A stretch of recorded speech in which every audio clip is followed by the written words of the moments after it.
Seagulls are associated with the seaside.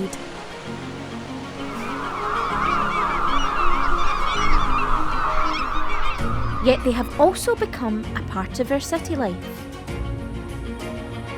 where coexistence can be challenging, as is the case with the herring gull.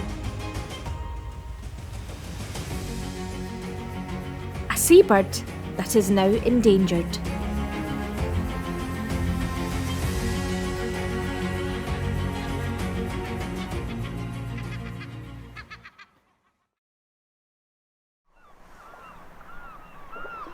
I would never have thought that seagulls could be endangered, especially as they seem to be everywhere along our Scottish coasts. Yet their populations have fallen over the years, and herring gulls are now red listed.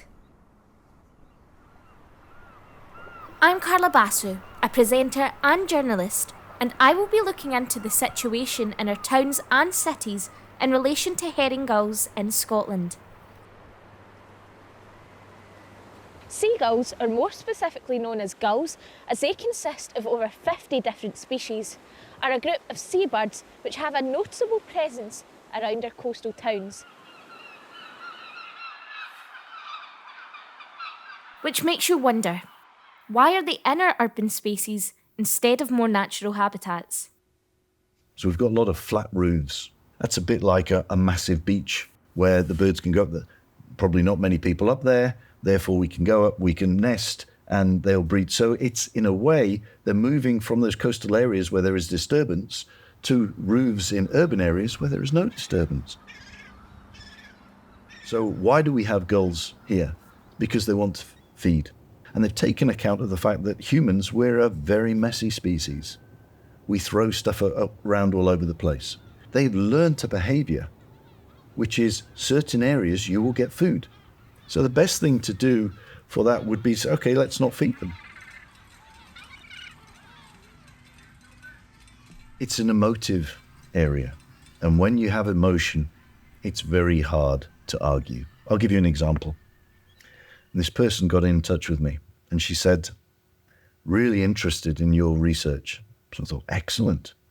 I hope that your research comes up to the conclusion that all the gulls need to be killed. The reason is, my son was out with his friend, and his friend put some food on my son's head, and this gull came down and took it and stole his lunch. And I went, hang on. And perhaps the media has a role to play in the story of the herring gull. If you Google gulls in the news, and look on any of the major media newspaper channels, on their social media, actually in their papers, first thing you'll notice is they'll pick the most scariest picture of a gull.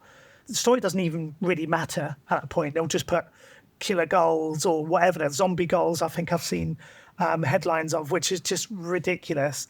But they do it deliberately to cause fear amongst people.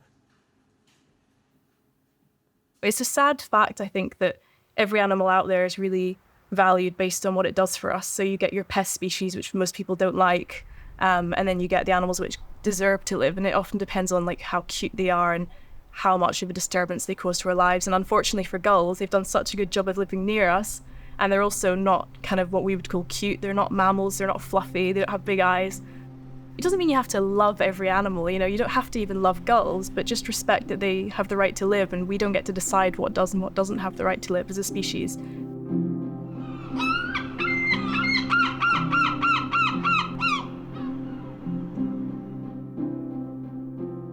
Welcome to GVVT Gull Colony. After speaking to some gull experts about what would be good ways to deter gulls, they thought using tinsel would be a really good way to deter them. They think the movement and how the light reflects through the different strands of the tinsel. So the idea is going to be putting these on this section. So each section is going to have a different type of deterrent. And the idea is hoping that the gulls will not nest in them. So you can see here, it's just a map of the site. Just for this section, I've ringed all the areas where gulls are nested previously. So I've got 3 years worth of this data.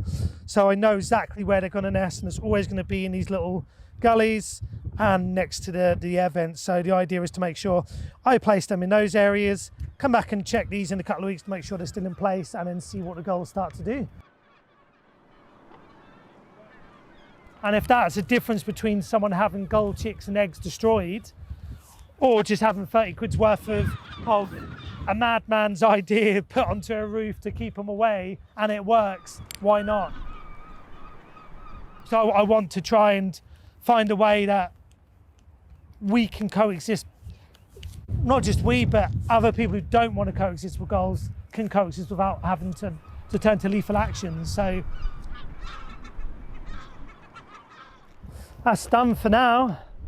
The first part, the very first part of this year's trial, I guess.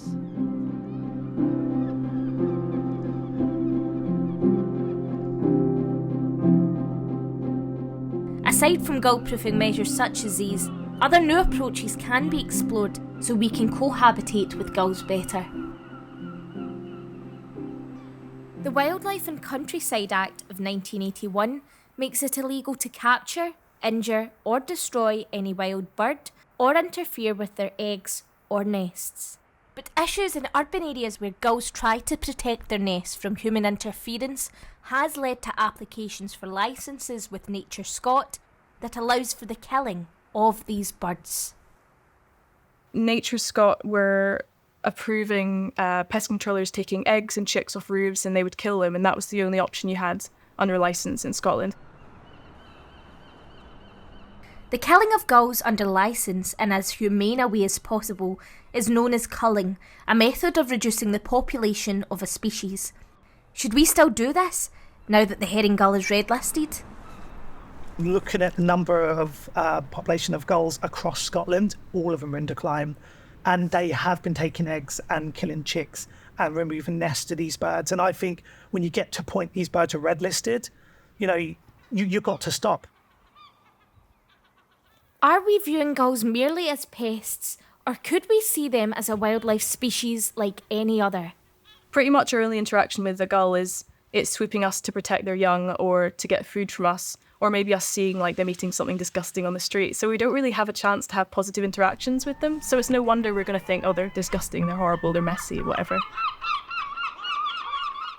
We contacted pest controllers, and we were really surprised how a large number of them actually not only didn't like doing it, but actually occasionally had like kind of mental health problems as a result of having to kill gulls, like having to take time off work and things, which is really surprising because you just assume that's what they're doing, that they're happy to do that.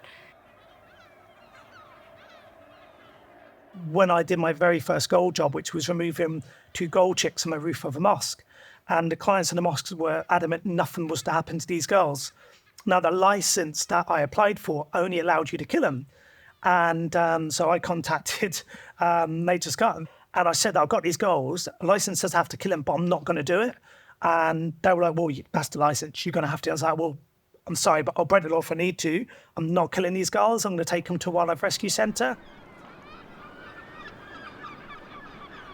So I went back to the government after I'd got those gulls to a rescue centre, and I think that made me realise there's something that I could do as a conservation effort to try and help these gulls, which have been in really steep decline in the last 10, 20 years. We ended up doing a trial with Nature Scot where pest controllers could take chicks and eggs to wildlife rescue centres, the one I worked at and others as well in Scotland, and then we could rear them there and they could be released, and it was successful. So from the point where I was told I had to kill them, somehow I managed to get to the point where we just made the government bring a new licence in and change laws, and now that these gulls they have an option that they can then be taken somewhere and they would never have to be killed again.